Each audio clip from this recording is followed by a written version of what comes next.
Hello and welcome back to another episode of the Say Less Basketball Podcast. You are currently listening to episode 13. We hope you're doing well wherever and whenever you're listening to this, and we have a ton of NBA topics for you to hear about this week, this episode.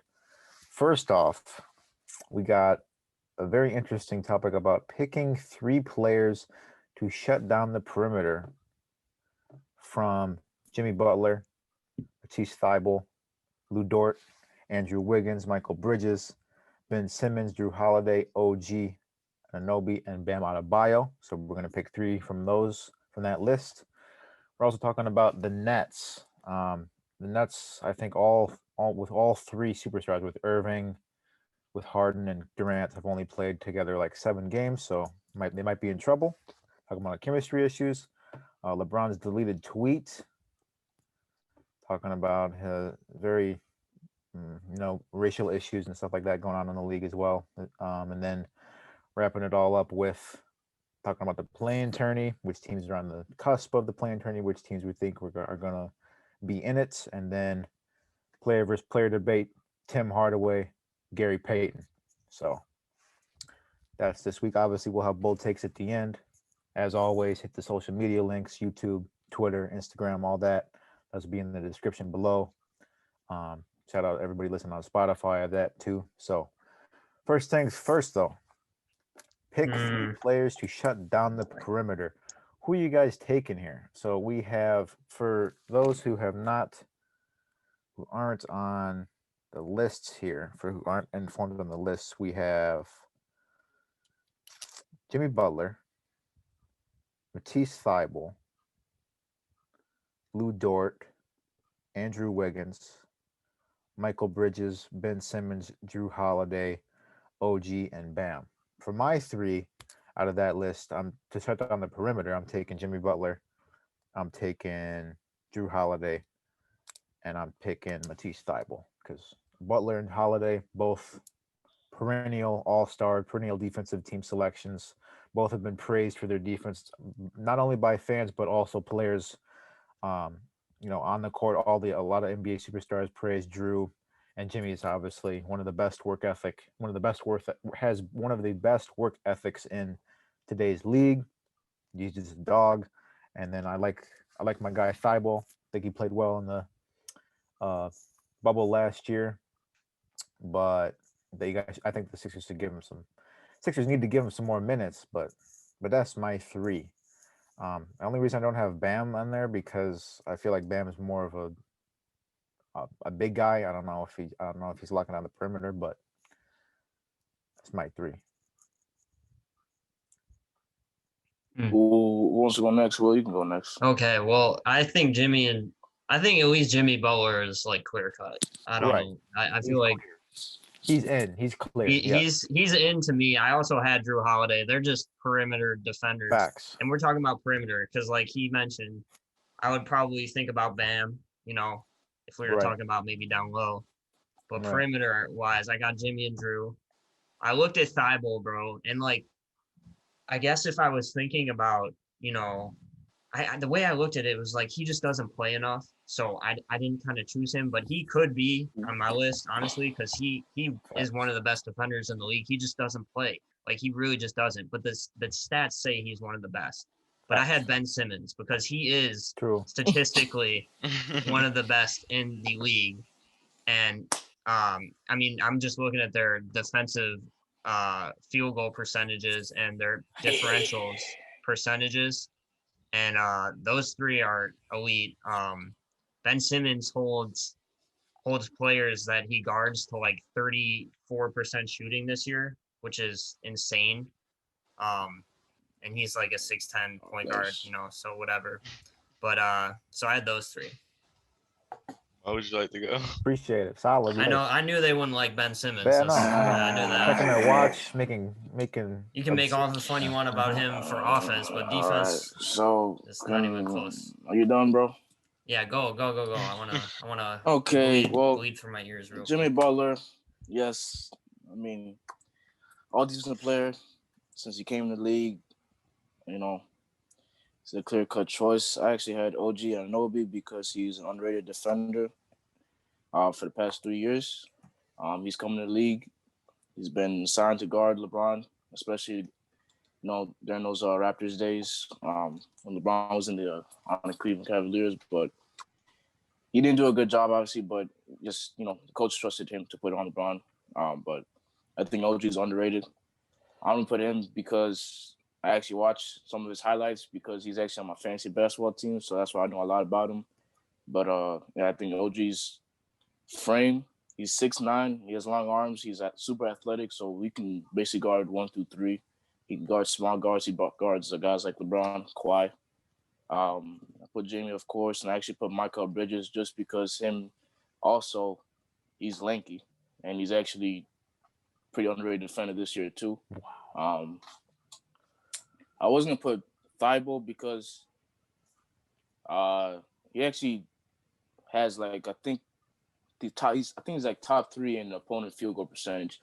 He actually holds his opponents to a lesser field goal percentage than Ben Simmons, but obviously those stats are skewed because Ben plays way more minutes. I think Simmons is overrated just because he's just big and he's a point guard. So of course, if you put him on someone like Kemba Walker, it's of course he could back off and stuff like that. He's big. He's tall enough to contest their shots. If they drive in, he's big enough to. But Ben Simmons to me is overrated just because of the games I've watched. I wouldn't say for me if guys make an effort to actually guard the best player, like Jimmy Butler, he makes an effort. OG makes an effort. Facts. Ben Simmons he'll guard what was the game I watched? I think it was him against damn, I forgot who they're playing, but someone dropped 42. And isn't it the Jazz? He dropped 42 on the Jazz, but someone else dropped 40. He dropped 42. He dropped 42 on the Jazz, and used that as an argument as him being the best defensive player.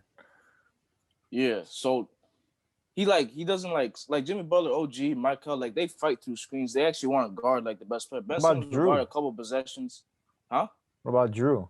What about Drew Holiday? I think Drew Holiday's age is starting to get up to him. Wow. In terms of defense. Wow. I put him this if you asked me this question 2 years ago, I put Drew, but no. Michael and OG are younger, they're more athletic, and I probably pick them to guard someone like Kawhi over Drew Holiday or something. Damn. So I didn't pick Drew just because of the age. Anything else, any other year maybe, but not Drew. But Ben Simmons is just overrated to me. I don't think he's a good defender. I think it's just because of his frame. I know OG and Michael, they're only 6'7", 6'8", so obviously Ben at 6'10", playing point guard, he's gonna just do his thing. But I don't know. I don't see the hype around him. Damn, that's it. That's a good take. That's it. Did y'all have this list before the video? It was on Twitter. Somebody tweeted out on Twitter, and it was trending too. So a lot of the names on the list were trending. So took that into account. Gotcha. Yeah. I actually agree with Will on his 3. I'm gonna take Jimmy, Drew, and Ben. Wow. So I agree with Will on that one. Ben is he's a good defender. I see what you kind of saying, Mo, but I would take him playing defense on the perimeter. I would definitely take him. Okay. He's not really quick, and guys like D-Rose will just blow past him like they always do. It's too big. Are we and Muhammad in agreement? Are we and Muhammad in agreement on Ben Simmons here? He's an overrated defender, bro. I think he's overrated, to be honest. OG, Michael. I think he's overrated offensively, not defensively. They could keep up. They could keep up with someone with a Kemba or D-Rose if you put him on there. But Ben Simmons, he's too big, bro. Right. He's too big. He's not a good perimeter defender. The only reason he's a good perimeter defender is just because he's, long. He's 6'10". So of course, he could go out there and just put his arms out and he could go. Right. So I'm just looking at one game. Colin Sexton, you consider him good? Darius Garland? I would. Would you consider those two? I would consider Sexton good, okay. Yes. They combined for 53 points against the Sixers, obviously. God, Jesus. And then only 8 points against Simmons. So in that game, that's just one game. But then Simmons also leads the league in loose balls recovered, deflections, and his net rating. defensively. Statistics, boys. I don't know. I'm not too familiar with defensive net rating, though. I'm not too familiar with that. Yeah. Sounds but fancy. Rudy Gobert is second, and he's pretty far behind. But just using that to back up my point. But I would say Thibault would be on my list. And I'll take Thibault. I was gonna say Thibault's the best. He would replace Simmons for me if he played more. I just need to see it on a consistent basis. Look at the way Thibault's built, and look at the way Ben Simmons is built. Thibault's basically an OG or a Michael Bridges, long, lanky, athletic, quick guys that could keep up with someone like Kemba or D Rose or Trae Young. Ben Simmons. If you put Ben Simmons on Kawhi, that's fine, but that's what he. I mean, you're telling me Ben Simmons is gonna lock down Westbrook. I don't know. I think Westbrook is. I don't know. If you're gonna tell me anybody's locking down Westbrook, I'm gonna argue with you. Because this is like saying OG Anunoby had to guard LeBron, like Mohammed said, and say he locked down, or like Iggy. You know how we argue that all the time in the finals. He didn't lock down LeBron. You do a better job. And the best job. Available. Nobody's stopping Westbrook. Nobody's stopping Steph Curry. Nobody's stopping KD. Nobody's stopping LeBron. Those guys are gonna get theirs no matter what. Right. Not gonna happen. He won't stop them. But I don't know. Maybe he slows him down. I don't know. All right. It's good arguments. I mean, I'm not entirely opposed to Simmons. I just think he is at a disadvantage. I agree with Mohammed, but interesting takes, gentlemen. Interesting takes, but. Terrible takes. Any final thoughts? No. Stop talking about yourself, keep your opinions to yourself. You don't need to tell us how you feel. It just seems like I'm the only one that watches film on certain guys than other people. We have to come out with. He brought up statistics. Okay, that's fine. Well, I watch game tape. Ben Simmons could go out there and guard Sexton for 5 possessions. That's fine. Numbers don't lie. Numbers don't tell the whole story, though. Oh yeah, that applies to Steph Curry too. We'll see in the playoffs. Hey, that applies to Steph Curry too. Kyrie. It was Kyrie that dropped 42 on Ben Simmons. There you go. All right. It's funny because was Kyrie not dropping 41? It's Kyrie Irving. It's Kyrie Irving. He ain't dropping 40. No, I was gonna finish. Remember how I say he doesn't make effort? He only guarded him like the first quarter. Then after that, I think it was who was it? It was Seth Curry that guarded him the rest of the game. And Ben Simmons, he wouldn't try to switch on him. And anytime he brought up the floor, he wouldn't say, Seth, I got him. Or he wouldn't tell Danny Green. Oh, yeah, they put Danny Green too. So they picked Seth Curry and Danny Green over Ben Simmons to guard Kyrie. Facts. And if you want to make a point with, like, guys like Kawhi and Paul George and who else? And what's his name? And Giannis. Mm-hmm. Those guys carry a heavy offensive load. So, of course, like, I understand if they can't guard a guy like LeBron or Harden or Durant 90% of the game. But with Ben Simmons, he's only averaging like 12 points a game this year. And the past like 2 months while Embiid's been going off, even when Embiid was out, he wasn't even dropping 20, 30. Maybe that one game against the Jazz, but that's it. So you tell me, if you're just out there running the offense on the offensive side and running plays, but on the defensive side, you don't have energy to take on Kyrie or Harden or guys like that, and you don't carry a heavy offensive load like Kawhi or PG or PG or Giannis. Right. The same. That's facts. Or Jimmy. I feel like Jimmy has just as help with defense too now. Like that's to be honestly, they got Trevor Ariza for that reason. And the Heat, just as a defensive team, are way better than I'd say than any other player's team on this list. I don't know. I mean, 76 is a pretty good defensive team. Yeah. I'm talking about just individuals, but yeah. Speaking of defense, individuals they do too. Speaking of defense, we're moving on to the next topic. One of the teams that has struggled with defense this season has been the Brooklyn Nets. We talked about this before. We talked about this. We talked about how the defense does not matter because their offense is just that good. But are they in trouble? Does only playing 7 games with Irving, Harden, and Durant all together only playing 7 games, does this hurt their chances in the playoffs? Do you guys think that this will come back to bite them down the line in the playoffs? Do you think this makes them less of a threat? What are your thoughts on the chemistry issues in Brooklyn? Does it matter? For me personally, the two things I wrote down that will stop them from reaching the finals or doing good in the playoffs is Steve Nash's coaching ability and injuries.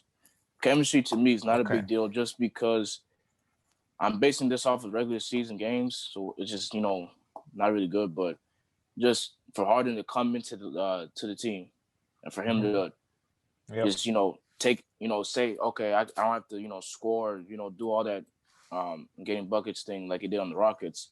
Right. Let me only average 19, 20 points and then go out there and grab rebounds, play better defense, or not just try it more on defense, and then lead the league in assists.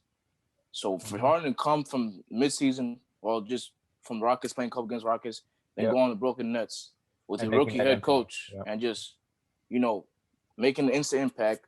Chemistry didn't look like a big deal to me. With the 7 games they played with all 3 stars, they didn't look like they had an issue. They looked like they've been playing for like 3 years together. So I feel like their team with the Warriors, how the Warriors did with Durant when he first joined, everybody was saying, the first 2 games they lost, they were 0-2 and everybody was overreacting. And then eventually, they went 16 or 16-2. Huh? I said recency bias, bro. It's everywhere. No, how you said everybody overreact after 2 games. They just. Oh yeah. So I just think the chemistry is not an issue because I feel like they're all in on getting a championship. So I don't think they're worried about individual numbers or just how they're gonna play. I think if Kyrie and Durant didn't have to, touch the ball less like they have been when all 3 of them are playing, they're not using it as a big deal. But injuries, I think just because of what's happening this year, obviously, and then Steve Nash. I know I picked him as a coach of the year, but I just based it off of just him having all those guys on the team.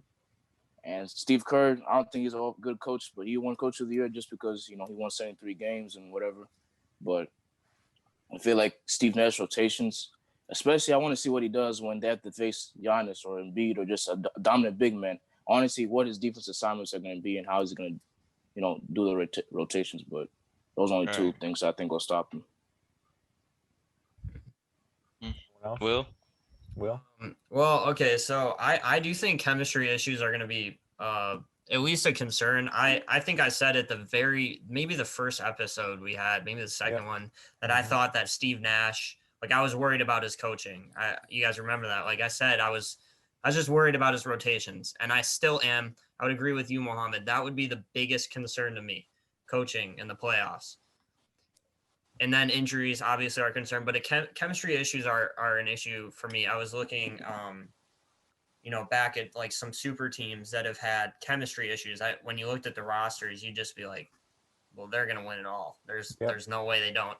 The Lakers back down with Shaq and Kobe incidents. Granted, that was personal. That was a locker room issue, so that's a little worse than anything the Nets are going through right now. And then you got the Clippers, obviously, last year. Those are just 2 that come off the top of my mind. You meant Shaq and Kobe with Malone and when they were there, that year that they had that issue in the locker room. Last year together. Yeah. So I look at that and I'm a little worried, just a little bit, about how they're going to mesh in the playoffs because it's different in the playoffs. Something about it. Like, I know those 7 games they play, maybe they look good, but something changes in the playoffs. I don't know what it is. We all know about it, but the heightened pressure. So I wonder just in the playoffs if this is going to affect them because Harden's not coming back till the playoffs, right? I think so. Is what they're saying. So I looked at how they play without these 3. So they're 13-13 without Harden, 25-11 without Durant, 10-6 without Kyrie. Even with those situations, right? They've missed so many games. They're still 8-3 against the West and 6-0 against the top 8 teams in the West. When Durant is the main guy, right? The only one, they're 5-1. When Harden is the only one, they're 6-2. And then Kyrie, it's whatever. So it's kind of showing Durant and Harden of those guys. Sounds good to me. I mean, they're good, and I'm not disagreeing. I still think that it could be problematic because I just look at the Clippers last year, and I'm like, it's not a cakewalk. It's not a set in stone thing. Do I think they have a better chance than like the Clippers last year? Oh yeah, because I think Durant's personality and apparently Kyrie's willingness to just be off ball can really help them as long as they can let Harden be that guy, the ball handler. So as long as egos aren't attached, I think that, like you said, Mohammed, coaching is going to be the biggest issue. Yeah. I think I agree. I think more so that I think they're going to get into difficult situations in the playoffs. That are because the playoffs, even if they're a super team, there's going to be close games, no matter what. And down those close games, they simply do not have the experience that other teams do, like the Sixers. So I think it's going to be a struggle to see if Durant and Irving and Harden can mesh together in the clutch moments, and if Steve Kerr can coach them and make sure we take the last shot, make sure people do what they're supposed to do because they don't have experience. And I think that falls back on Steve Nash too. And we have not seen. Muhammad has said that he does not like Nash as a coach. Obviously, he's a coach of the year probably because of the players he has. But I think that they're going to slip. I think it's a huge issue because if they don't have experience all playing together, how are they going to elevate themselves in the playoffs in these tight, high pressure situations against teams that are very good, like the Sixers, like the Bucks, like the Heat? I mean, those teams are all very good and have experience in the playoffs recently. And The Heat together. together. The Heat together. went to the Eastern Conference Finals. The Bucks have made runs in the playoffs, even though they haven't made the finals yet, they haven't made the finals yet. And the Sixers, I mean, Embiid and Simmons have been together for a while, so I think it's going to be a massive issue, and people are going to overlook it because Harden and Durant and Irving are so good. But I think egos could have an impact too. I think Harden is the best player on that team, and if he comes back and they aren't getting him his numbers, he's going to fall, and then I think the efficiency is going to fall as well. But the main issue is experience playing together, and if that does not, it's not going to. It looks like it's not going to happen in the regular season, and I just don't see that. I just don't see him being successful. And I stand by my claim of the Nets not making it to the finals, which I said on the very first episode of the podcast. But that's my 2 cents. I can see, to be honest, I can see the Nets not making the finals. I can see that happening. Like there's a possibility to me because of them sitting out so much. But I feel like, I don't know, something's telling me that they're gonna gel together when the playoffs come because of how good we've seen flashes of their chemistry on the court when they actually are playing. Right. So we know how good they can be when they actually are playing. But then again, it is regular season and not under pressure. And obviously when you're under pressure, people start getting attitudes, you get infuriated, angry, and upset. So we haven't seen them under like heated pressure and things like heated situations yet together. But I don't know. Something tells me that they'll get it together. Like they're skilled enough to know how each other works, know how each other plays. They've been seeing each other play for years. Harden and KD being old teammates, like yeah, they play different now, obviously from what they used to, but they still have that chemistry from playing with each other before, if you know what I mean by that. But that brotherhood, right? Yeah. So I can see it going both ways. I can see them being very successful and like getting it together in playoffs, but I can also see it going bad. So I'm kind of in the middle. I'm 50-50. I want to add one thing. Sorry, Mohammed, just real quick. Then you go. One thing that you brought up, Zach, and maybe Mohammed, and you've shown a little, is adversity.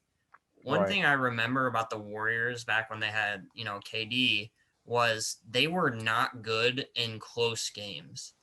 Right. And it was because, in my opinion, it was because they never had close games and they never had to deal with that adversity. So I don't know. I'm not too familiar with the Nets like dealing with it and this year with their whole team because I don't even remember if it's happened when they had all three guys. But like I would be curious to see how they handle that because that's more than likely going to happen in the playoffs. You're not going to just steamroll everyone. Right. Like it's just not going to happen. Right. People are going to figure you out over a 7-game series. Not figure you out, but they're going to make defensive adjustments. Unless they're Mike Budenholzer, then nothing will change. But nothing will change. Yeah. As long as they're playing anybody other than Bucks. So, yeah. Sorry, Mohammed, go on. I was gonna ask, if the Nets do lose in the conference finals or in the finals, whatever it is, who's the one team to you guys that you think has like the personnel, the coaching, everything put together to like take them down? Man. If you had to pick one team from the East or West, or if they make the finals, I guess the West. I think it's down to the Sixers and the Heat, but I mean that's tough. I mean, I think I'm gonna go with Heat solely based off the run they had last season in the playoffs. Because I mean, Jimmy turned it on last season, and they still have. I think they have Oladipo now too. He's out right now. Maybe he's out right now, but I mean, if he comes back, they might be. I mean, they're a threat. They have more experience this season. I think they can go crazy. Obviously there's the Sixers because I mean Embiid's having a career year. He was an MVP front runner for most of the season. He's gonna lock down whoever is playing down low. They're gonna have problems there too. So I mean, and the Nets have had problems on stopping people down low too. So I mean, there's just for me, my bad, but for me personally, I say the Heat. From coaching to personnel to just they have all the pieces to stop them. But the 76ers, for me, Ben Simmons in the playoffs offensively obviously isn't good.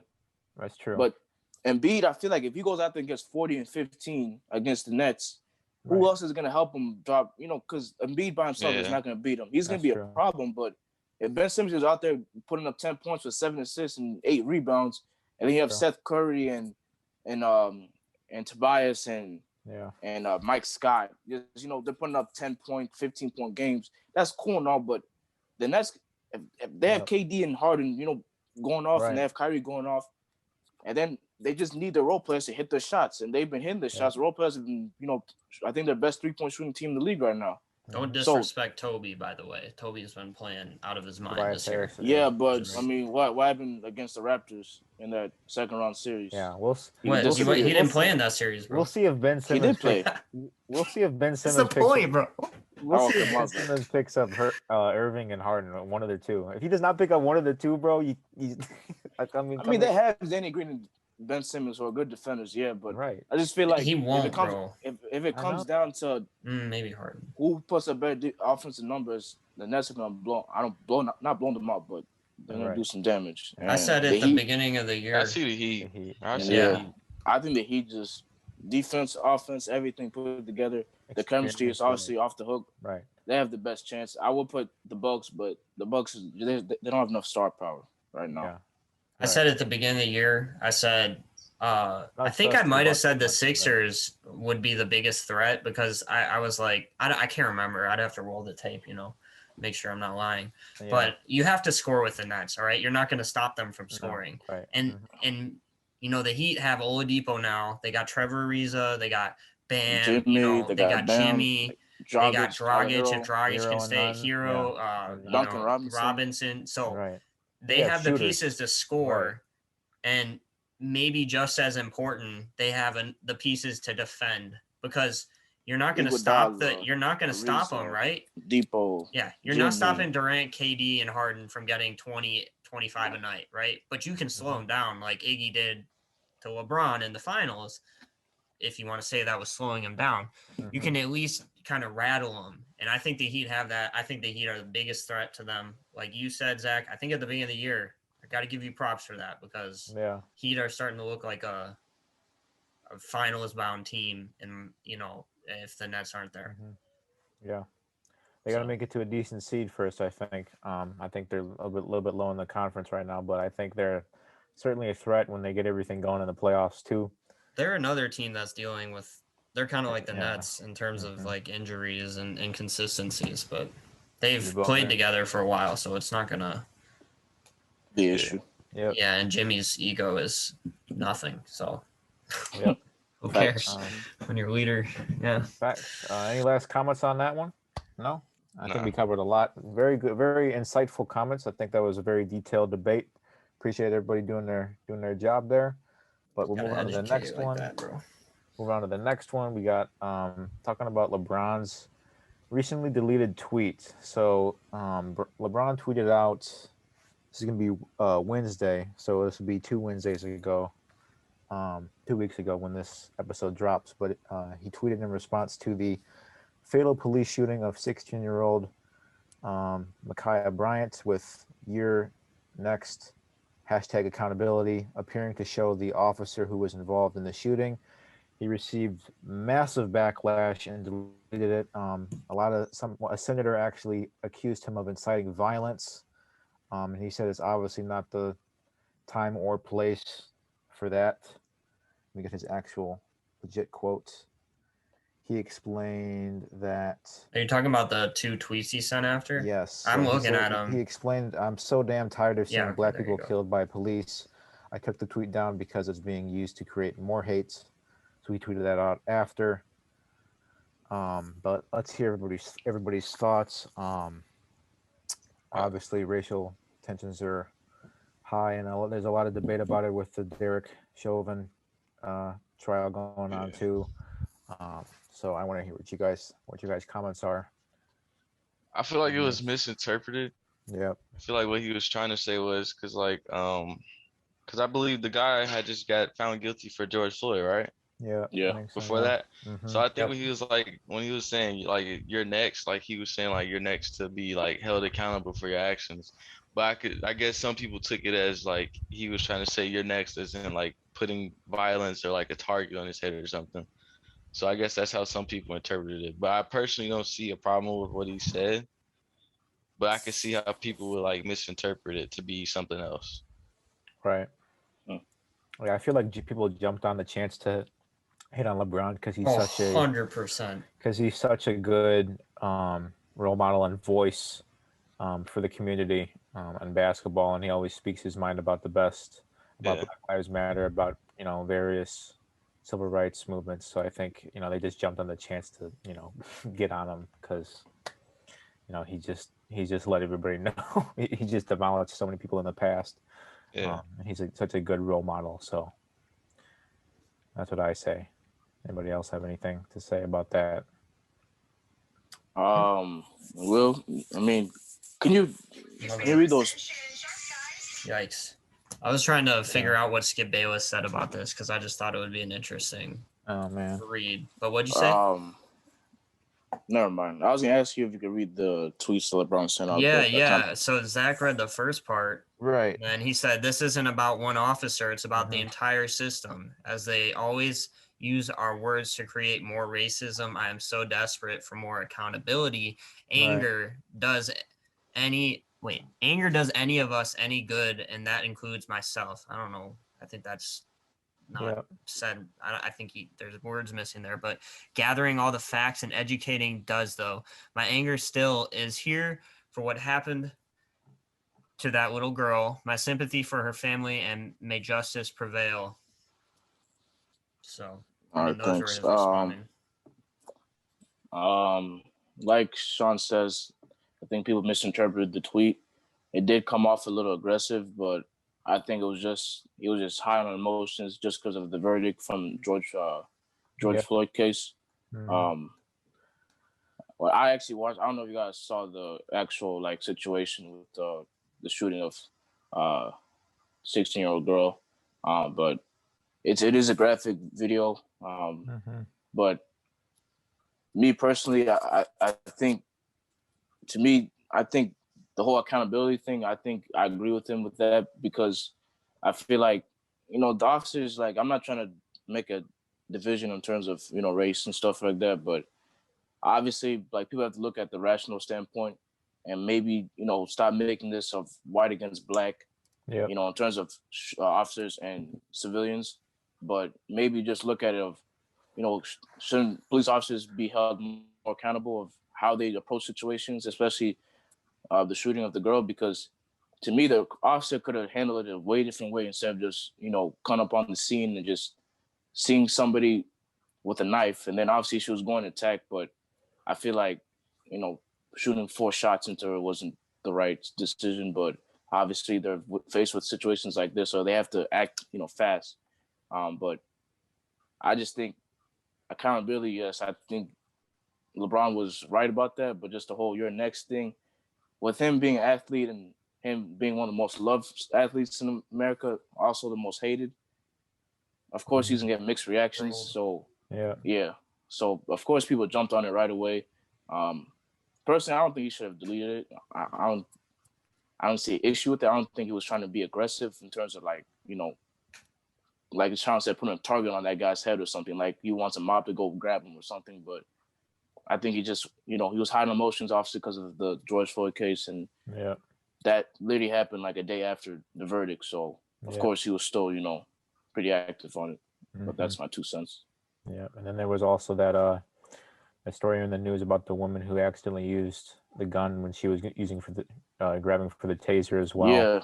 Yeah. There was that story as well. So there was tensions with that.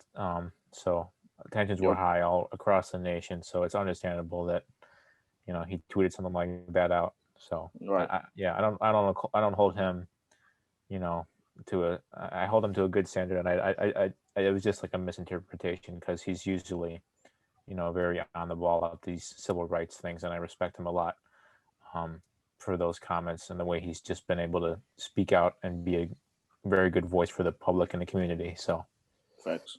Yeah. Well, okay, so first of all, and like just a more in the police force sense, they are trained to empty their clips when they shoot people, which in terms of like a training sense, and this is like for a different debate, I just personally think that's weird. I don't understand it. But I know that that's always a big storyline with this kind of stuff.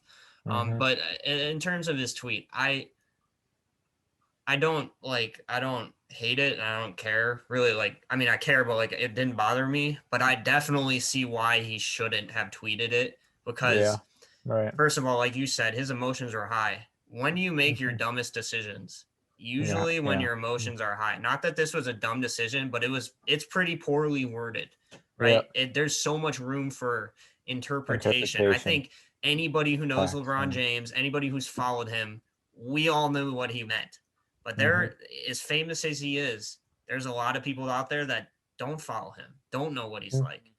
And so that's why I think it was poorly worded. Like you, I don't think he should have deleted it. Like, so many people were going to defend him that like it wouldn't even matter. Like, so many people, everybody like who follows him, we all knew this was not like malicious intent. I do appreciate his following tweets though, to kind of clear it up. I think he should have said that in the first place. I get it. Emotions are high. Like, I get that. I get it. But you do make irrational decisions, or you say irrational things sometimes. Not that that's irrational, just poorly worded. As for him as a person, like, LeBron is an activist. Like, he is one of the best athlete activists of all time. I know there's been a ton of issues in the last year or so.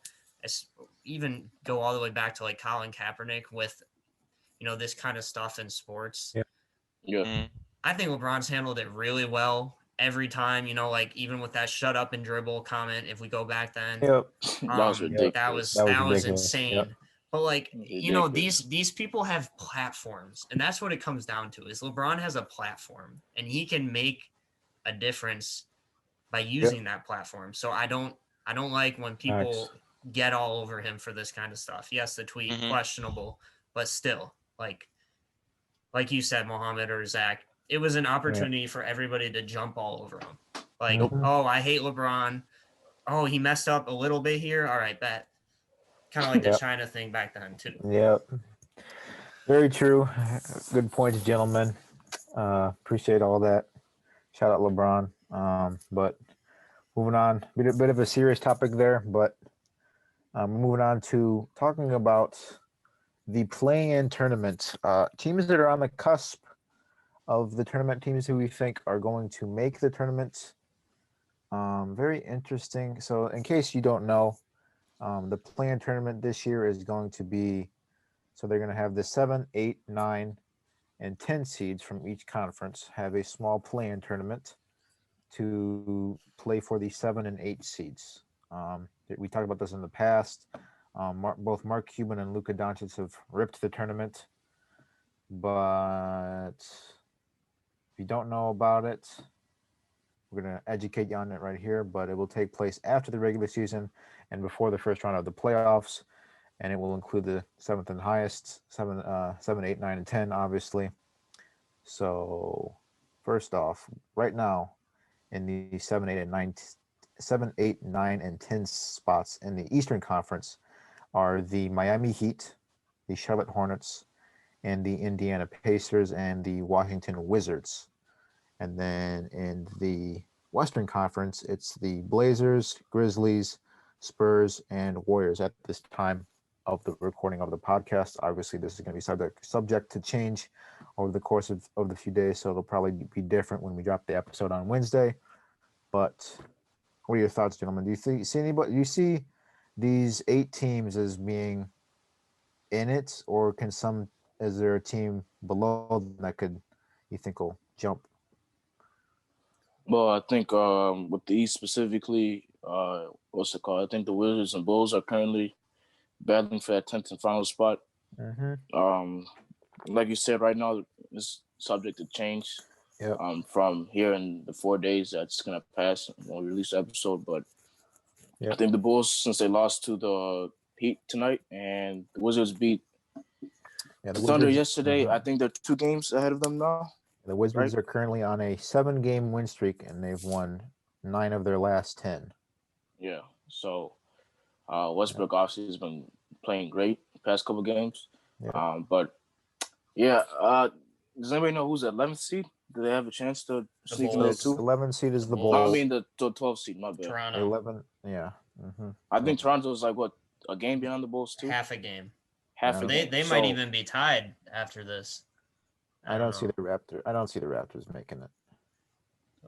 Okay. So yeah, I think the East is between the Bulls and the Wizards for that final spot. But yeah, I think, like we talked about last week, I think this whole playing thing is stupid. Yeah. Especially since the 7th seed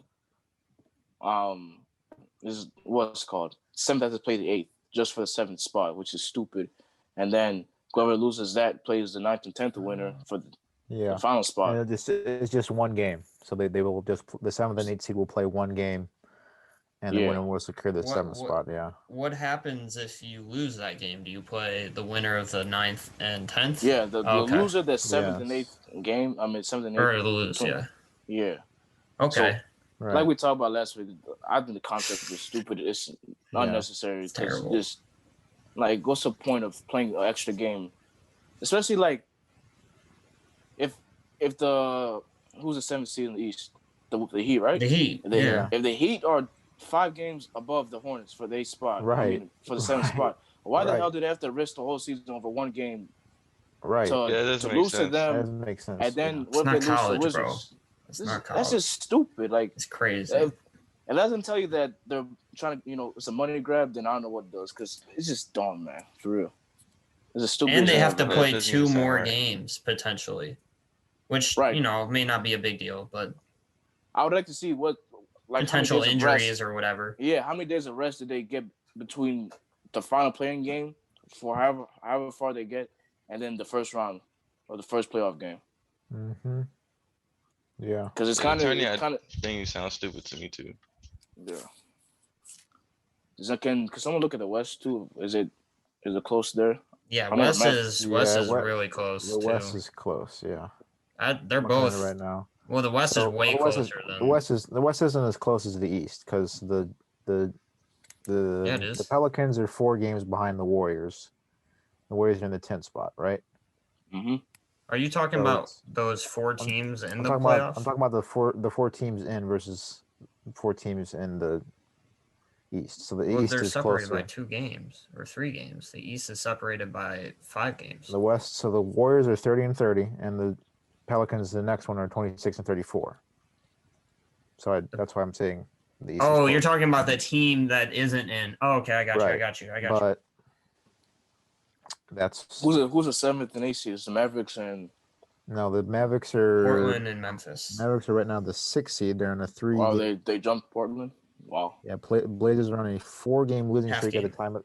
Blazers are on a 4-game losing streak at the time of this recording, 2-8 in their last 10. Yikes! Oh my goodness. Warriors are 7-3 in their last 10. sitting at 500. So I don't know. What do you guys think? It'd be really cool to see Dame and Steph play against each other in the tournament. But Oh yeah, other than that, I'm not really excited about any other matchups. look at that. They're not exciting, but unnecessary. Right. Who's actually gonna watch them? God, NBA's retarded. I literally That wrote doesn't in my make notes, sense. dumbest thing ever. I mean, That's what I wrote down. Yeah. I know. Last in the bubble last season, technically, they did it because they wanted to put Zion in the playoffs as a rookie, and then he would have faced potentially Yep. LeBron in the first round. So Yeah. last year was a money grab that failed, and Mhm. then now this year is gonna. I guess Steph carrying the Warriors into the playing spot will probably be the biggest headline. But other than that, like I don't think anybody cares about the Heat. I mean, not the Heat. The Wizards and Bulls competing for a spot. Yeah. Right. No. Especially how the Bulls been playing. I hope they don't make the playoffs. I mean, it could. Yep. Yep. I was Ridiculous. gonna say that. Yeah, When but, you were saying that the 11th seed with the Bulls, I thought you were saying that like you might want to see, or they could get into that play-in tournament. I was like, dude, I don't even want them there, man. It's just embarrassing. But yeah. But the for reference here, since we're talking about the bottom, the 7, 8, 9, and 10, so the 1, 2, 3, 4, 5, and 6 in the East. Nets are the top. Sixers, Bucks. Shout out the Knicks. Knicks on a 9-game winning streak at the time of this recording. Rose is a top 10 MVP candidate. I don't know about that one. I don't know about that He one. is, I he think is, Randall. bro. I think Randall's more of a top 10 candidate. Well, below 500 without D Rose since he got traded there. But the the games Hawks, he played. the Hawks, the Hawks are 7-3, and then the Celtics are 7-3. So Celtics and Heat are right there. I mean, the Celtics could fall down too. Celtics have been slacking this year. Hawks are 33-27. Boston is 32-28, and Miami is 32-29. So, see, look, closest. if the Celtics, Right. okay, I'd tune in if it's Celtics if they drop down. Yeah, Then the Celtics are playing. the Hornets, right? Well, Celtics play the Hornets. I'm saying if they have to play like Westbrook and Beal against Tatum and Brown, that'd be That like would be a cool cool. thing to see. That would be cool, And, right? Yeah, but you're taking a big risk there because if that doesn't happen, you have the Hornets playing the Wizards Pacers or the Pacers or something right. like. It's not going to be exciting. It's a lot of money Right. down the drain. The Who do you cash think grab. comes out of these though? I think Washington can come out of this. I think Washington. Yeah. I think the Blazers. Whichever I know team they've is been hot. bad I mean, whichever lately, team but is hot. Whichever team is hot at the point, right? I mean, LaMelo's coming back before this happens, right? Because I think he got cleared to do like. Clear to play again. Yeah, Something so like that. LaMelo against the Heat with There we Rozier go. and everybody, that'd be interesting. I still think the Heat come out on top. So then LaMelo against Westbrook, because I think the Wizards will go in. Who's the 9th seed again? with my bad. the Pacers. Yeah. Pacers. So I think Pacers have way too many injuries right now. they had too many Heat- injuries. The Heat should not be in this. And honestly, if the Heat, like we've said, are gonna make the finals, they got to be out of this tournament. Yes, I don't think them playing the Sixers or Brooklyn and then going through Milwaukee and potentially like Atlanta or something. I don't know who they'd end up playing, but that road to the finals would be difficult. I think the Heat are good enough to get out of this tournament, and I think what they seed were they definitely last want to year? be. Yeah, but that means the Celtics would drop in, and I don't think Celtics should be there too. I think the Heat are better than the Celtics personally. Yeah. I would too, say obviously. they're both better than Atlanta. Atlanta's just playing well. Actually, that might not be true. Atlanta's on the come Atlanta's up, got man. some They good all right. pieces now. Yeah. Bogdan, my guy. And they got Danilo back, so Danilo's been firing on all cylinders. Bogdan's been the best player on that team the past 10 games. Get out of here, bro. That's only because Danilo. That's only because Danilo hurt his earlobe and couldn't play for a week. Yeah, but he's coming off the bench regardless. Bogdan's actually starting. Well, that's just because they want a good scorer off the bench. That's it. He comes in, drops. Don't they got 10 Lou? points. They got Lemon Pepper Lou off the bench though. Dude, Danilo's killing it, bro. I'm telling you, he gets me like 20 fantasy points a night or something. If he's healthy. Fantasy stats, is that how you backing up Danilo, bro? Yeah. I need to justify picking him as early as I did, bro. I gotta. Yeah. Oh my god. For reference, the Heat were the 5 seed last year when they went to the finals. Mm.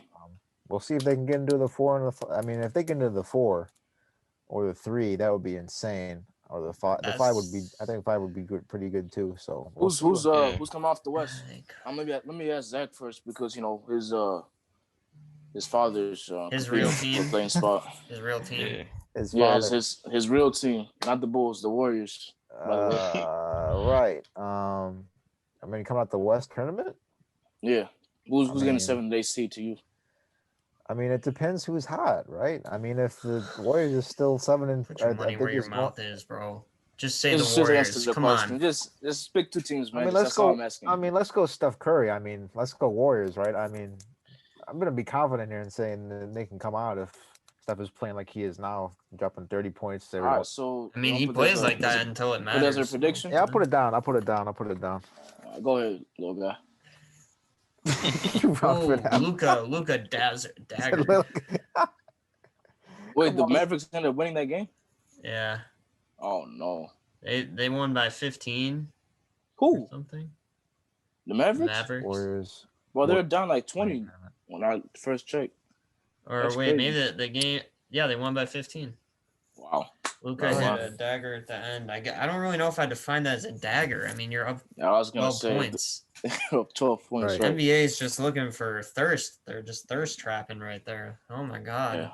Yeah. They've expanded the definition of a dagger this past couple. Just like we have extended the definition of clutch, right? with your weird stats that define clutch time, whatever that means. Or define it or by scoring, the NBA, right? You know. Back in the Fourth time, quarter. back in the 90s, it was just fourth quarter, and that's my definition. But Mr. Statsman over here wants to have something different. But moving on, though, we got the player versus player debate this week. We have Tim Hardaway and Gary Payton, not their sons. We have Tim Hardaway and Gary Payton, legends. Sons are legends. Various all-star appearances, a lot of playoffs. But first things first. Anyone want to go first? I can go first. You want to go first? That's who wants to go first. I'll go first then. I'm going with Gary Payton on this one, and Lord, Gary Payton, just because Payton has a better resume overall, and he's a better two-way player. That's right, two-way player. That's right. Better offensively and defense, and better defense. Obviously, a better defensive player. Just for reference, Payton has 9 All-Star games. Hardaway has 5. All NBA first team, 2 versus 1. Gary Payton has more total All NBA selections, 9-time All Defensive first team. All those are all of his 9 total selections. Won a Defensive Player of the Year. Went to a finals. Won a finals. Stats per game: 16 for Gary, points per game 17 for Tim Hardaway. They're about the same, about 3-4 rebounds per game. Hardaway has a little bit more assists, but I'm taking Gary Payton has more total points, more total rebounds. Don't even talk about longevity stats. It's not even fair. It's just not even. Obviously played more total games, but I mean Payton is just one of the best defensive players of all time. I think that puts him above Hardaway. And battled Michael Jordan in the finals, took him to 6 games. I think that's something to talk about too. So I'm taking Gary Payton because legacy-wise, he just looks like very, very nice. That's my argument for Gary Payton. All right, Mo, I see you looking at your wrist, so why don't you go ahead? I was waiting for that man to be finished, man. Oh, man. It's funny, he always looks at his wrists. It feels like he takes the most time on these, but I am the best analyst here, so it's only right that I take the most time. Oh boy. I'm taking Tim Hardaway. I'm taking my fellow Chicago. Are you from Chicago, Mohammed? Actually from Chicago? I wasn't born in this country, but when I moved to America, I consider Chicago my hometown because that's the only place I've lived in America. So, well, lived my most life in America. But Facts. I'm taking Tim Hardaway. Look, I know I value both sides of the ball. Gary Payton is obviously one of the top defenders of all time in terms of guards. Tim Hardaway is not too shabby himself. He's averaged 2 steals his career, and he's averaged 2 steals his first 4 seasons. But let me just look down. Did you say how many career games he played, Gary Payton, Zach? It's not even worth it, bro. Yeah, I got it right it's here. So many more. What's that exact amount? Yes. So games is where's career? Where I just had it. What the hell? No, I'll do it myself. Shut up, Will. But it's not even close. Payton has like 1,000 and Hardaway has like 700. Yeah. Hardaway has 867. Played games. He has 67? 867. Oh God, yeah, dude. Yeah. Okay, well that helps me. There you go. It's yeah. 1,335. Yeah. Told you I'd do it myself. I That got helps me. That helps me. Hashtag call me Thanos, bro. So career-wise, he's averaging 17 points, 3 rebounds, and 8.2 assists. It's pretty good for a point guard. 5-time All-Star, 5-time All-NBA. His first 10 seasons, except for 2, I think, he averaged 8+ assists. He averaged 10+ assists his first 4 seasons.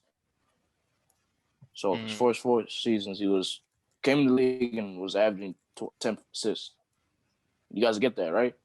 He's went up 20 and 10 his first 3 seasons. Who? Tim Hardaway. Yeah, obviously. Okay. So from 91 to 95, 20+ points. And he also averaged 2+ steals his first 3 seasons. So as a rookie, 20 points, 10 assists, 2 steals.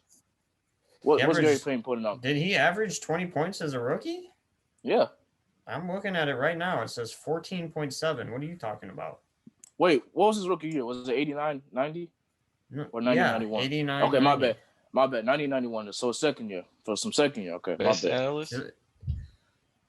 Oh, sorry, my bad about that, bro. So Tim Hardaway, I give him benefit of the doubt because he didn't play with good teams as Gary Payton. Okay. Yeah, that's facts. Fair. Okay. And also, he did have a knee injury, 94, 95, that put him out. And he was on a tear the first 3 seasons. So he could have gone 5 straight seasons averaging 20 points. And then... Well, he kind of did, if you include the next year that he played, he did average 5 straight years. Okay, I guess. But he played 9 seasons in the playoffs. Playoff stats: 16 points, 3 rebounds, 6 assists, 1.6 steals, only 2.9 turnovers. Played in 56 playoff games. His last 2 seasons weren't that much. He played with Indiana and I forgot the other team. It was Indiana and some other team.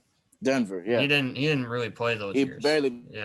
Yeah, he didn't play those seasons. So, like I said, he had some injuries that kind of kept him off from prolonging his career. But in the playoffs, he did average 40 plus minutes in 4 of the 9 playoff seasons he played in. I guess 7 technically, since he didn't really play the last 2. He only played like 18 minutes the last 2 playoff series he did. So in other seasons, he played like 35 plus minutes. So, I mean, he was available when he was, on his hot streak. But I just think Tim Hardaway is just unlucky with injuries. And then he didn't get to play with the Heat. Is that he didn't get to – was he on the championship team with Gary Payton? Can't remember. It was with Gary Payton? Yeah, Gary Payton was on that championship team. With Tim Hardaway? No, I'm Hardaway asking. Hardaway does I'm not have a asking ring. because Hardaway did play with the Heat. I'm just asking, was he on the Heat team still? Oh, I don't know. Let me check. Because I know Gary Payton was. That's the only reason why he got a ring. Because he backpedaled with D-Wade and Shaq. Stop disrespecting Gary Payton, bro. No, I'm just pointing out facts, man. Just he got one on his way out. That's all I gotta say. All right, what year are we looking at here? After that playoff choke and with the That Lakers. was I think Gary Payton was. That was his last year in the NBA, right? That was it was second to last year. Should have retired the year before after what he did with the Pistons. I mean, against the Pistons with the Lakers after he tried to make a super team because he couldn't do it by himself. 2 years before, but yeah. You guys hear that? Super teams. He's been on a super team. Tim Hardaway didn't, really. Yeah. You got that right, Sean? You smiling hard. I'm just pointing out what you got. I'm not really against. After he left the Sonics, he piggybacked. I'm not really against your argument. I'm just saying don't disrespect Gary Payton like that. I'm not disrespecting. I'm just saying he's been more lucky. Has a lot more luxury than Tim Hardaway. Yeah. You know what's funny? Yeah. Gary Payton is in the Hall of Fame and Tim Hardaway is not. Tim Hardaway deserves to be in the Hall of Fame, though. But he's not. Okay, but you kept on bringing up these 20 and 10 seasons. Gary Payton in his prime averaged 20 and 8 or 20 and 9, and he had way better defensive stats and way better defensive accolades. How many seasons did he have 20 and 10? Can anybody look that up? 20 and 10, 20 and 8. No, I'm specifically saying 20 and 10 because it's better than 20 and 8. Okay, so if it was 20 and 9. I'm just tell me. Has he averaged 20 and 10? He never did that, no. Ever. He never did that, no. Let me look at it. No. So don't bring up irrelevant stuff like that. Wait. But he averaged 20 and 8. He averaged 20 and 8. What is this? Tim Hardaway did it twice. 3, 4, 5, 6. What? 20 and 10? Yeah. 20 and yeah. If I'm not rounding. But Gary Payton here is 20 and 8, 6 straight years in a row. 28, 6 years straight in a row. What years was that? So this is 98, 99, 2000, 2001, 2002. I'm enjoying this. What is this? 2002, 2003. Didn't really pull 2002, 2003. I just said that, yeah. So most of the times he was all-star. He was averaging 20 and 8. So it's 21, 20, 28, 21 and 8.7. What's his career averages? His career averages are 16 points and 7 assists. I'm running up.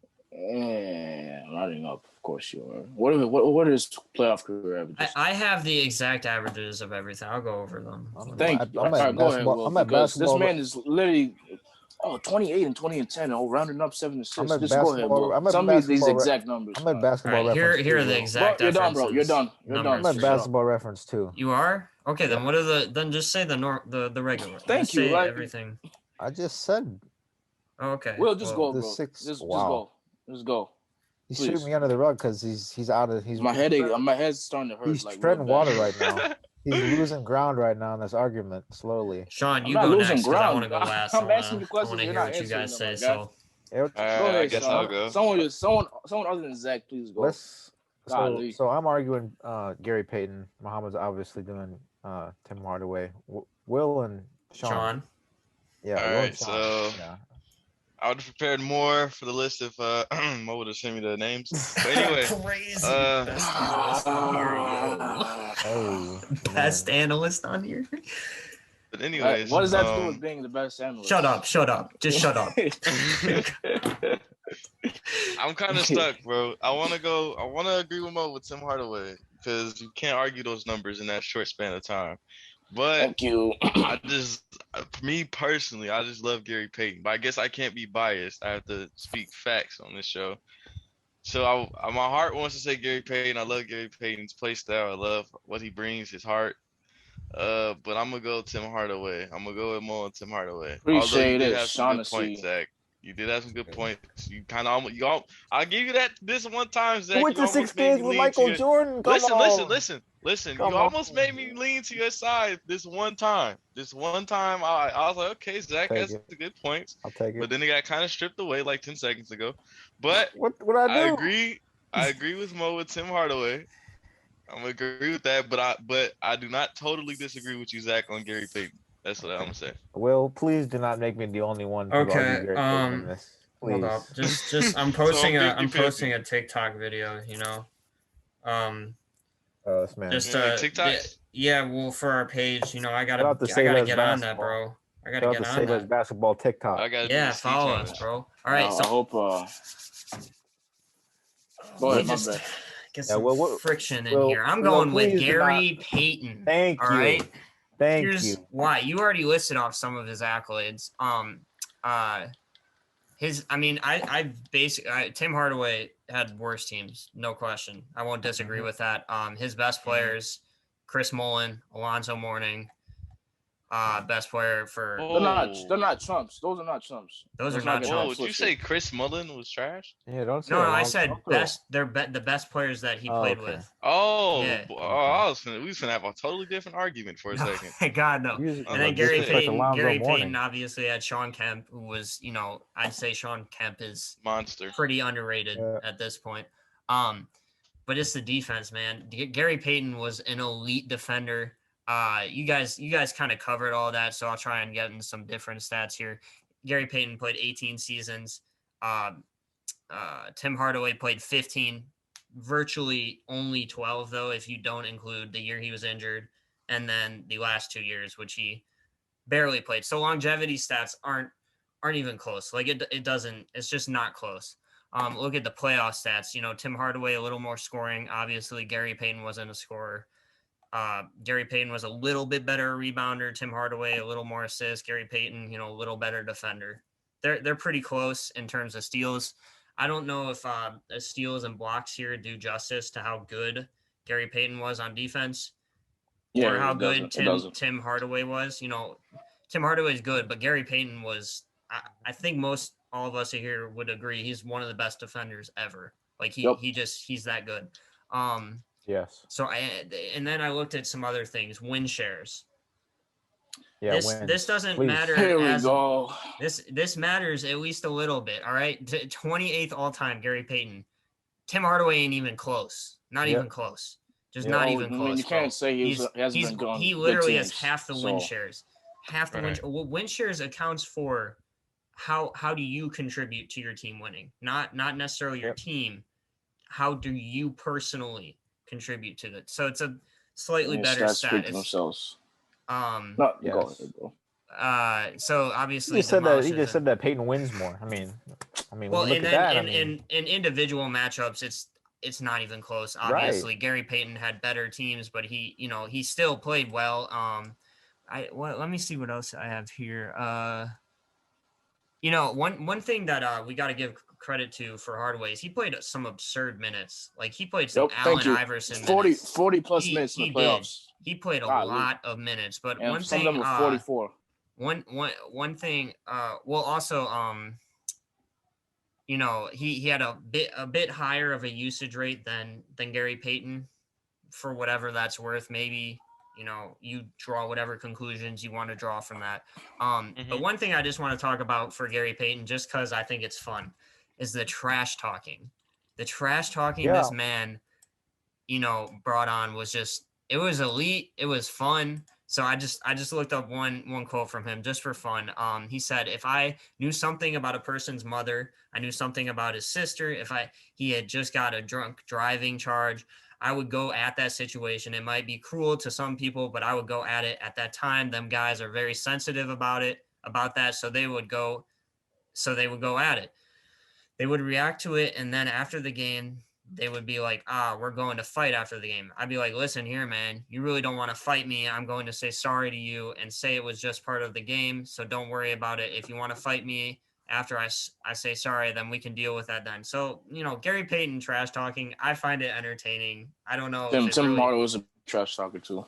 By the way. Not like Gary Payton, though. He didn't trash talk the greatest player of all time and go to 6 games with him in the finals. But yeah, so I look at this as an all-around player, like Zach said, Gary Payton's better. Yeah. Scorer, Hardaway, it's not even close. Actually, shooting-wise, it is close because Gary Payton is actually a better shooter. But, I don't think anybody would say Gary Payton is a better scorer. I'd agree because I do argue the two-way player over the offensive player, even though Tim Hardaway is a good defender himself. Yeah, he's not bad. Yeah, just for this situation, for this situation, just because Gary Payton is obviously one of the greatest defenders as a guard, and just in terms of just all-around defense, he's top 10. Most people would say that. So I would argue that, but Tim Hardaway's defense, if he was on better teams, I know it's a cliche thing to say because you can say that for a majority of guys that you argue for, but if he was on better teams and if his injuries weren't a factor, I think he would have been a way better player than he seems out to be right now. So that's all I got to say. The player he seems out to be right now is not better than Gary Payton. So. Yeah, I think we got past that. The what if debate was last week, Mohammed. The Derrick Rose what if debate was last week. This week we're talking about real players. So we got it, bro. So Derrick Rose is not a real player? You guys trying to fight after this, or real what if? What does he say? He's not a real player. We can deal with it later on. No, bro. No. So what's this whole thing about you attacking injured? No. Do not try. That's Will. Isn't that funny, bro? Do not. He's always attacking. He's always attacking injury real players for some reason. No. All the Derrick Rose jokes he says. It's wild though because guess who was omitted from that list? Stephen Curry. No. You probably didn't even know Steph Curry existed in his first 3 years. Oh my God! Look at this. We got to get know about the ankle injuries. They didn't know about the Nike Steph hurt his tailbone. Just get in all the Zach shots. That's what I'm saying. Just get in all the Zach shots now. I hurt his tailbone. Oh man! You see the way he fell, Sean? Yeah. I agree with you. Said Yo, dead ass wrong for that one, man. Yikes. Dead ass wrong. Crazy. Bro need butt pads. Oh, man. I don't even think Dwight Howard got hurt that bad. That's Yeah, so exactly. Yo, what's up? Just get in all the Zach shots now. Wow. Yo.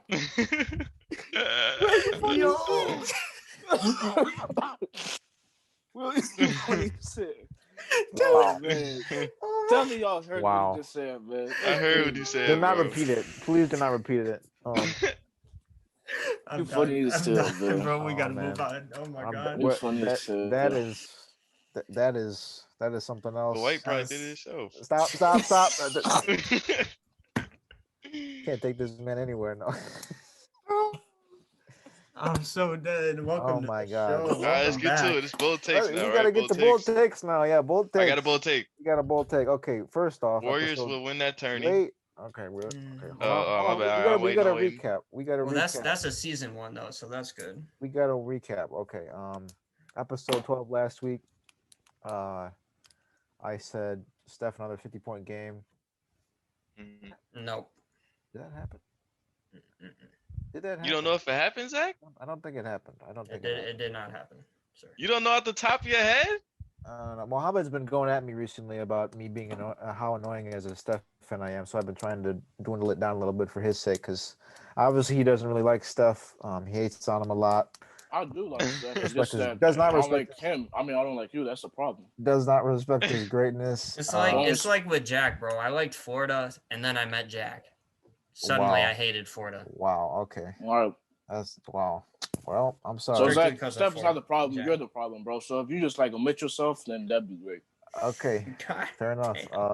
Clippers going on a 5-game losing streak. That didn't happen for me. That wasn't even possible.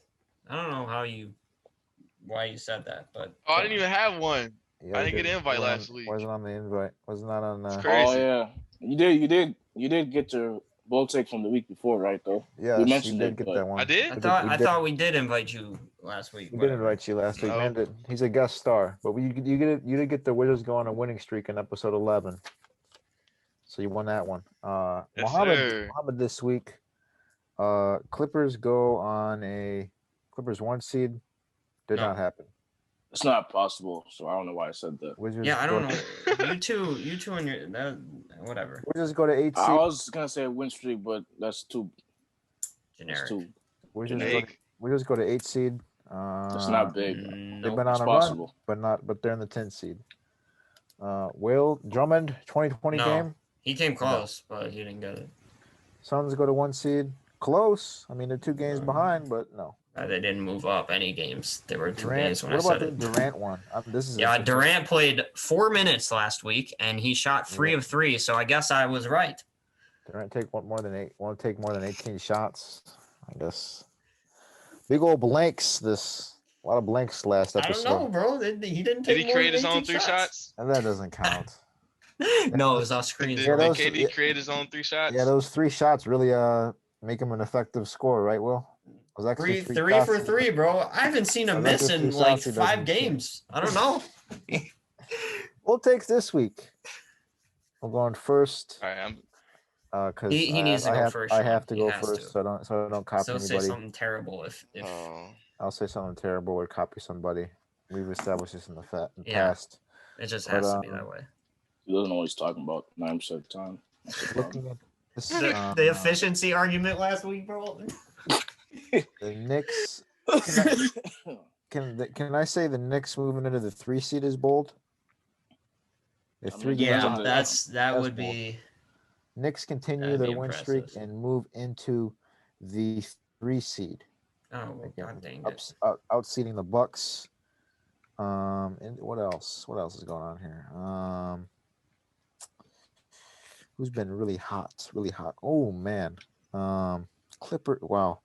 Thunder have lost 13 games in a row. Man, Ooh, That's they're trying to catch up with the Rockets. that's very tough. I'm gonna say that the Heat go on a win streak and move into the 5th spot.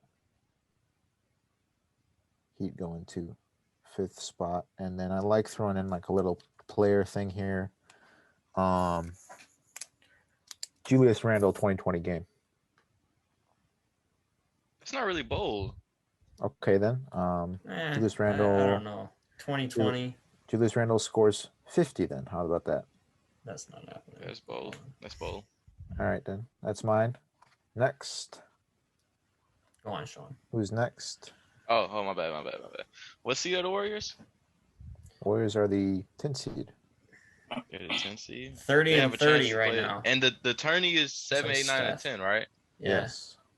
I see Steph making out of that tourney and being the headline for bringing that team to Well, the that's all. playoffs. This is season. This is season. This isn't week by week. Wow. And put this Yeah. down in season. Wow. Sean has He's a got- fish. Oh, I guess Will has a take. I don't know. Yeah, I said the Bucks will be a first round exit. What? First round exit? When did Yes, you sir. say that? I said that like You 2 did weeks that. ago, Yeah, bro. you did. Yeah, you did that. Thank Yeah, you. did. Thank you. Glad to know you guys. Warriors win the playoff tourney. Yes. Play-in tourney. All right, so me and Sean are in agreement on that. Nice. Nice. Next. Mo? Sacramento go on a 3-game win streak. Man. This man loves Sacramento. My guy Yeah, Darren you said that, Fox. like the last time I was here, right? Well, it didn't happen, so I'm gonna keep saying until it happens. Wait, do you Uh, have I a, would put a Really? Bulls take You then, got but mad at me at recycling. do you have a weekly take, Sean? Do I have a weekly take? Yeah, something for the week. What Happen do I over the see week. happening? Bulls going on a little win streak. don't say anything about the Bulls, please. You're jinxing them because I'll say 2 win streak for the Bulls. You don't know. He hasn't said anything yet. Yeah, 2-game win streak. Okay. don't matter. Anybody who says anything about the Bulls, they It's just kinda end up sad getting that's bold. smoked. Sad that's bold. We don't know, man. He might have the magic sauce. All right, we'll see. All right.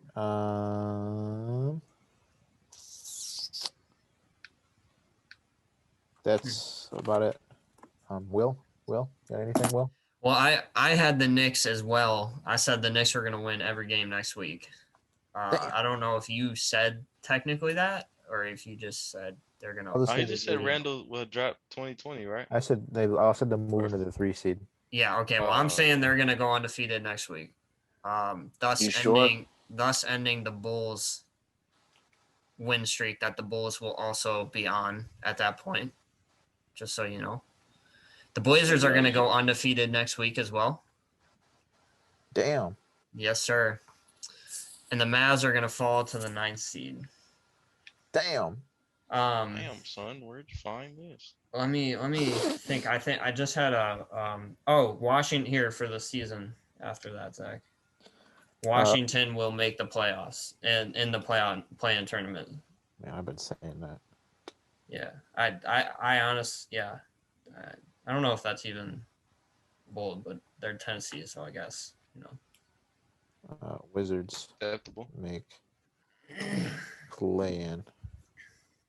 Not make play-in tournament. They're gonna win it. They're gonna. Okay.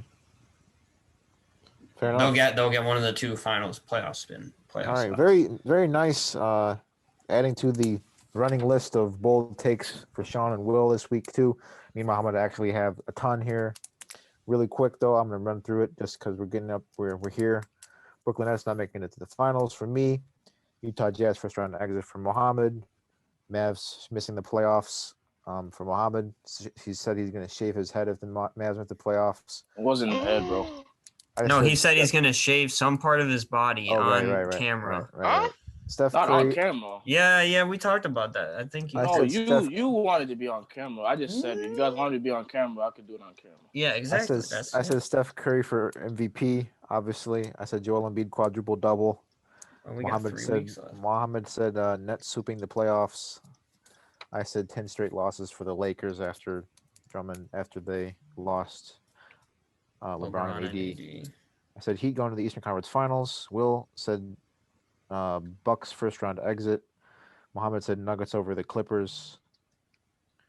Mohammed says the Bulls will make the playoffs and lose first round. And then we just had the Warriors play-in tourney and the Wizards play-in tourney this episode. So that's everything this week. Appreciate everybody tuning in. As always, hit the social media links, Twitter, Instagram, YouTube. Everything's there. Check out our bonus episode too. Check out our bonus episode last week. A little bit of extra content from episode 12 since we ran over. But appreciate everybody. Thanks for tuning in for another episode. Yeah. See y'all next week. Yeah. I'm out. All right, everybody. All right. Peace.